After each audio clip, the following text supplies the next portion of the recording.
बिस्मिल्लाहिर्रहमानिर्रहीम। अस्सलामु अलैकुम। इमाम हुसैन का सर जैसे ही काटा जाता है तो खयाम से बीबी ज़ैनब तड़प उठती है और दौड़ के मैदान में आती है। इमाम हुसैन से लिपट जाती है और कहती है, ए शिमर, ये रसूलुल्लाह का नवाशा है। शिमर और यजीद के दूसरे सिपाही बीबी ज़ैनब को ताजियानी मारते हैं और जैसे ही बीबी ज़ैनब को जलते हुए खयाम पर नजर पड़े तो आप खैमों की तरफ जाती हैं और एक एक बच्चे को बाहर निकालती हैं। फौजे यजीद खयाम से आले मोहम्मद के सामान को लूटते हैं, बच्चों को मारते हैं, बीबियों के चादरों को खींचता है। बीबी ज़ैनब तमाम बीबियों को इकट्ठा करने की कोशिश करती है। इतनी देर में बीबी ज़ैनब देखे बिस्तरे बीमारी पे जो सज्जाद सोया हुआ था वो अभी तक खैमों से बाहर नहीं आया। आप फिर से एक जले हुए खेमे में जाती हैं। इमाम सज्जाद को अपने कंधे पे उठा के बाहर आती हैं। इमाम सज्जाद बीमारी के हालत में जैसे ही मकदल गाह की तरफ देखते हैं तो बुलंद आवाज से कहते हैं, ए अल्लाह, हमारे खानदान की कुर्बानी को कबूल करना। बस वहाँ लाश पामाल होने की तैयारी की जाती है और यहाँ बीबियाँ बेवारिशो मददगार एक एक लाश को देखती रहती है। तारीख ने लिखा, इमाम हुसैन की लाश जैसे जैसे पामाल होती जाती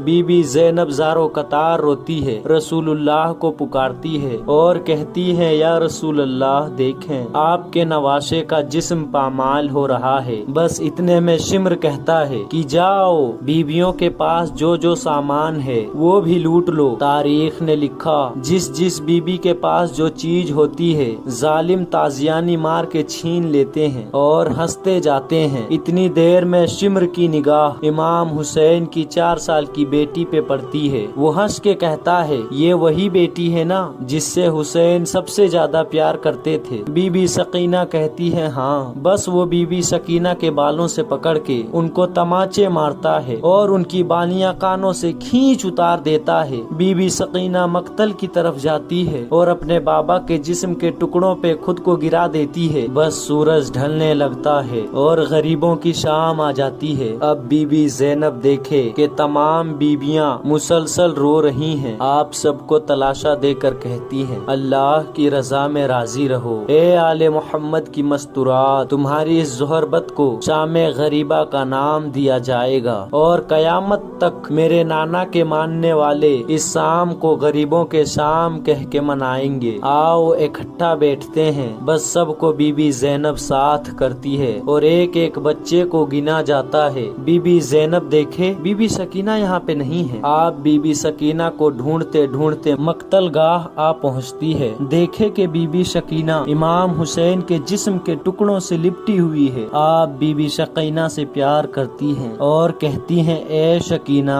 आओ सारे बच्चे एक साथ बैठे हैं, तुम भी उसके साथ बैठो। बीबी सकीना और तमाम बच्चों को मस्तूरात को साथ करके बीबी ज़ैनब पहरा देती हैं। बस बिनते अली अब्बास की तरह पहरा दे ही रही थी कि इतनी देर में आप देखें एक घोड़े सवार करीब आता जाता है। आप दूर से आवाज देती हैं, ए घोड़े सवार, हमारे खेमे जल चुके हैं, हमारा सारा सामान लूट के गए हैं, अब हमारे पास कुछ नहीं। वो घोड़े सवार फिर भी करीब आता जाता है। बीबी ज़ैनब अब्बास बनके घोड़े के लगाम से पकड़ के कहती है, क्या तूने सुना नहीं, मैं अली की बेटी हूँ, यहाँ पे रसूलुल्लाह के बच्चे सोए हुए हैं। बस उतनी देर में वो घोड़े सवार अपने चेहरे से नकाब उतारता है। बीबी ज़ैनब देखती है कि उनके बाबा अली उनसे मिलने आए हैं। बीबी ज़ैनब ज़ारो कतार रो के कहती है, ऐ मेरे बाबा, मैं सुबह से लेके अब तक आपको याद कर रही थी। देखें कासिम को कत्ल कर दिया, उनके जिस्म को पामाल कर दिया, मेरे बच्चों को शहीद कर दिया, अली अकबर को बर्छी मार दी।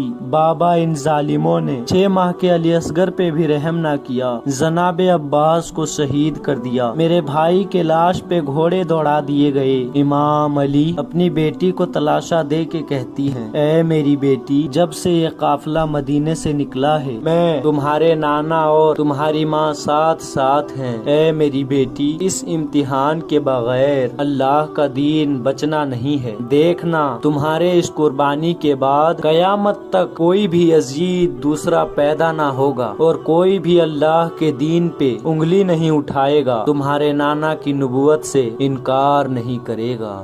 تو میرے پیارے بھائیوں اور میری پیاری بہنوں، یہ تھا 10 محرم کا واقعہ۔